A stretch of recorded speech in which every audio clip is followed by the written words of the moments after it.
Assalamu alaikum. Thank you, Shainur. I am going to start with sharing my presentation.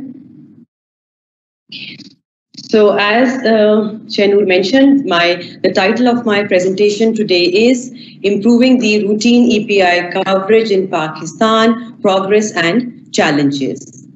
The outline, I'm going to run through a little introduction of the EPI program, the schedule of the routine immunization, and the progress and challenges faced by the EPI program. We all know EPI, or the Expanded Program on Immunization, was initiated in Pakistan in 1978 against 6 diseases at that time, which included tuberculosis, polio, diphtheria, pertussis, tetanus, and measles. But since 1978, as we have progressed, the EPI program introduced the hepatitis B vaccine in 2002. In 2009, the pentavalent vaccine was introduced, which includes diphtheria, pertussis, tetanus antigens, including hepatitis B and Haemophilus influenza B. Now, this protects injection, the pentavalent injection prevents against 5 diseases. And here I'd also like to tell the participants that pentavalent injection, that is one injection having so many antigens, is beneficial in terms of logistics. It's beneficial in terms of less healthcare visits by the parents to healthcare facilities, and of course it accommodates the fear and anxiety which is associated with injections amongst children. Moving on, in 2012, the pneumococcal conjugate vaccine was introduced, inactivated polio vaccine in 2015, and rotavirus vaccine was introduced against deadly diarrhea incidents amongst children to protect them. Recently, Pakistan, in 2019, Pakistan became the first country to introduce the TCV, or typhoid conjugate vaccine, in its routine immunization program, and the campaign began in November 2019, given the high burden of extra drug resistant typhoid in Sindh, and we know TCV has the advantage to be given to children as young as 6 months and as old as 15 years. And I think if you go around, and recently in Punjab, TCV campaign was initiated here also, and there are plans of introducing, but I think it has been introduced in, I'll show you the schedule as we move on, in Punjab. There are new vaccines in the pipeline, such as measles rubella vaccine, and this is the routine immunization schedule that you see here. And importantly, what I want to point out here is that first 5 visits which the child has to make and in the first 1 year of life, and then there are only 2 visits which are required when the child is 2 years old, to prevent the child from vaccine preventable diseases. And this is the new EPI schedule which has been introduced in Punjab, and these vaccines, the typhoid conjugate vaccine, the measles rubella vaccine, and a second dose of inactivated polio vaccine has been introduced at the age of 9 months, that is on the 5th visit of the child to the health facility. I'm not going to go into the details of each vaccine being given at each visit because I think subsequent speakers are going to be talking about it. So moving on, if we talk about progress, the number of visits in the EPI schedule haven't increased, but we definitely see new antigens which have been introduced in the program. Hence, I call that as a progress of the EPI program. Now, EPI program, in addition to providing protection against vaccine preventable diseases to children under 5 years, EPI also includes providing tetanus toxoid immunization to women in the reproductive age group, which is 15 to 45 years, and eliminating maternal and neonatal tetanus is one of the goals, targets of WHO. Here I would also want to tell you, if we want to, and which we are on the path to eliminate maternal and neonatal tetanus, then in addition to these tetanus toxoid injections, one has to ensure the 3 C's of intrapartum care, which includes clean surface, clean cutting and tying of the cords, and clean hands. So 3 C's in addition to these tetanus toxoid vaccination provided to women in the reproductive age group before or during pregnancy will help us eliminate tetanus toxoid, maternal and neonatal tetanus infection from Pakistan. The EPI program will also help us attain the 3rd Sustainable Development Goal, which is good health and well-being, and specifically targets 3.1 and 3.2, which talk about decreasing maternal mortality and decreasing child and infant morbidity and mortality. The EPI schedule and the EPI vaccinations will also help Pakistan achieve its One Nation, One Vision 2025, especially Pillar 1, which talks about decreasing the infant mortality to 40 per 1,000 live births and decreasing maternal mortality to 140. Looking at the progress of the EPI program, it's very important to look at immunization coverage. Immunization coverage is the percentage of the population that is protected by the vaccine. And if we look at this map of Pakistan, these are the figures which have been taken from the Pakistan Demographic and Health Survey 2012. You can see that maximum coverage was in ICT Islamabad, which is 74%, followed by Punjab, that is 66%, and lowest coverage is seen in Balochistan, and overall coverage you can also see, and we're going to compare this as we move on to latest PDHS surveys.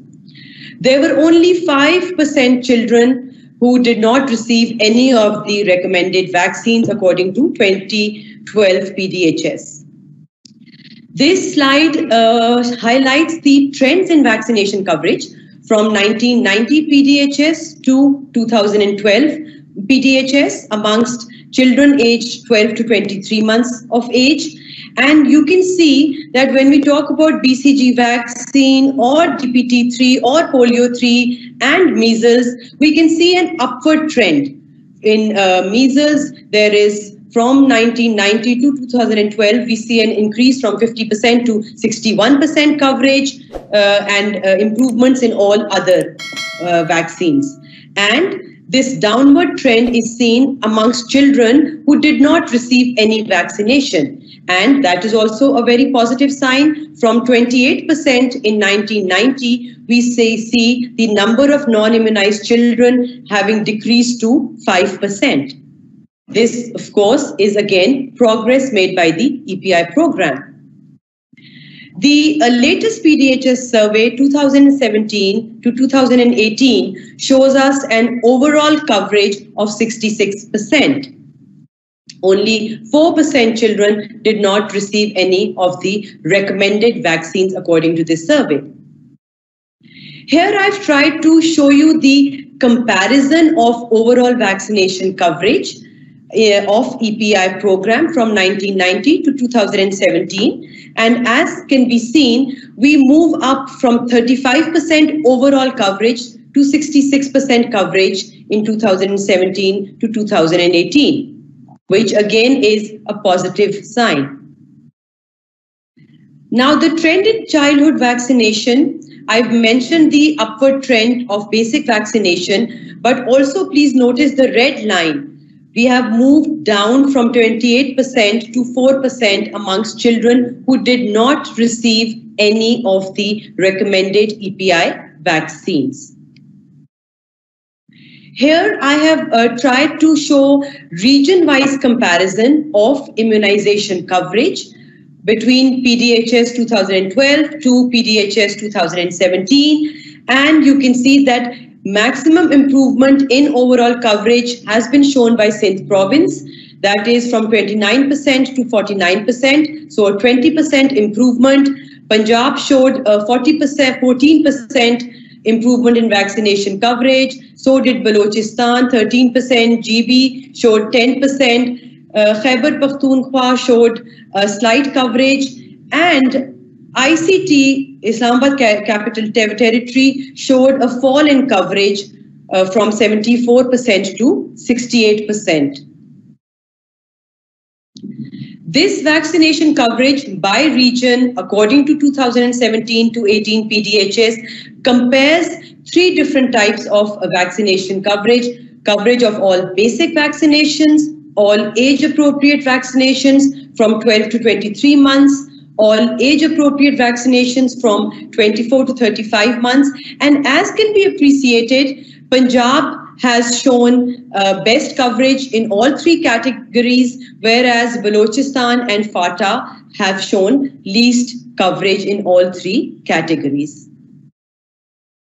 And if we look at individual vaccination and polio, we can see that maximum coverage was of the first dose of polio, that is 94.9%, and least was of the IPV or inactivated polio vaccine, which is given at 14 months of age.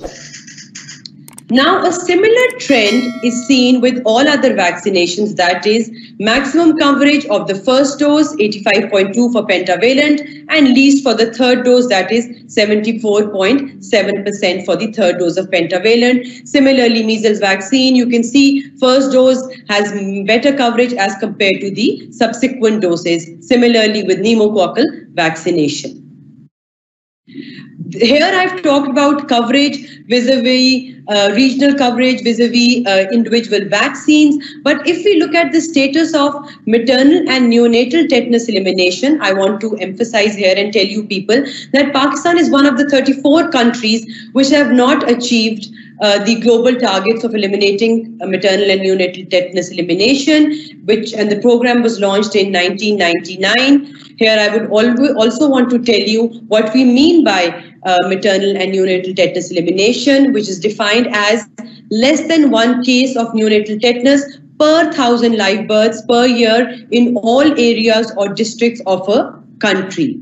However, the province of Pakistan did get validation in November 2016 for maternal and neonatal tetanus elimination from the World Health Organization, which is a positive thing. Moving on to a little bit about polio eradication. The Global Polio Eradication Initiative began in 1988, and since then, till 2020, 99.9% of wild poliovirus cases there was a decrease seen in the wild poliovirus cases, and globally wild serotype 2 and wild poliovirus serotype 3 have been eradicated, whereas Pakistan and Afghanistan are the only 2 countries where wild poliovirus type 1 is still circulating. So I would also like to pass awareness to all those who are attending to encourage their families, their communities to get their children under 5 immunized against polio. According to the Pakistan Polio Update February 2021, we can see that in 2014 we had a large burden of polio cases, 306. We moved down to 8 in 2017, and luckily in January 2021, only 1 case of wild poliovirus, 1 was reported from Balochistan in Qila Abdullah. Let's hope we keep it down to this level in the future also. Moving on quickly to the challenges of the EPI program. We all know Pakistan has had to face conflict and security issues which impacted the routine immunization program. Vaccinators were killed, vaccination bans were imposed by Taliban. Very importantly, community perceptions and behavior has a very important role from the demand side of the vaccination coverage. Lack of knowledge has been seen amongst parents in communities regarding the benefits of vaccination. Our cultural, our religious beliefs also affect vaccine uptake, and recently infodemic, the term that has been introduced by the World Health Organization, which talks about the vast and incorrect information which is circulated by the social media, which is also negatively impacting community perceptions. We know we have issues with mass movement of populations across borders and within provinces, which leads to issues. And at times, there are vaccine stockouts, there are supply chain issues. Vaccine forecasting at times is flawed in the absence of accurate population estimates. Studies, Pakistan Health Survey 2017 has additionally pointed out to a lack of maternal educational status, low educational status of parents and families belonging to low wealth quintile, which also affects vaccine uptake. We know that one has to have accurate census estimates to be able to set and achieve realistic immunization targets, in the absence of which immunization program suffers. And lately, we know because of COVID-19, vaccinations have been impacted. I'm not going to go into the detail of this because subsequent speakers are going to be talking about it. So here I am going to say thank you to all of you.